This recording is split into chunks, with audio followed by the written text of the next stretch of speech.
À Domingo, une soixantaine d'agents pénitentiaires se sont rejoints au petit matin, brassard noir en signe de deuil. C'est une situation abominable et inimaginable encore il y a quelque temps. Et effectivement, la direction soutient ces personnels. Pour eux, l'événement tragique est aussi lié au manque de moyens dans l'exercice de leurs fonctions. Je suis extrêmement choquée par le drame qui est survenu au sein de l'administration pénitentiaire. Je suppose effectivement qu'il y a eu un manque de personnel effectivement sur le convoi. Les conditions de travail se dégradent de plus en plus, les personnels sont fatigués, nous sommes tous rappelés sur nos repos, donc à un moment donné, tout se dégrade.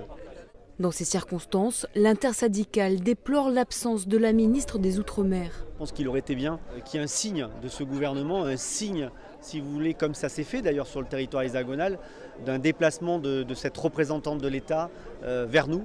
Parole entendue, changement de programme pour Marie Guévenoux qui se joint à eux pour la minute de silence. Au port aussi, les agents pénitentiaires ont exprimé leur soutien aux 2 policiers tués et aux 3 autres blessés. On ne vient pas travailler pour mourir, d'accord ?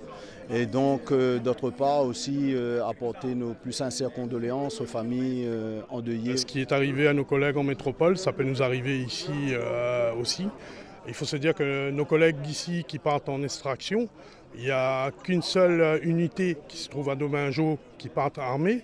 Et sinon, les collègues du port et de Saint-Pierre, ils partent, ils ne sont pas armés. À Saint-Pierre, les syndicats espèrent des annonces du ministre de la Justice, Éric Dupond-Moretti, lors de son entretien avec l'intersyndicale à Paris. Si les solutions ne sont pas viables, je crois qu'on va vers un durcissement de la situation, à savoir on va bloquer totalement et on va déposer les clés.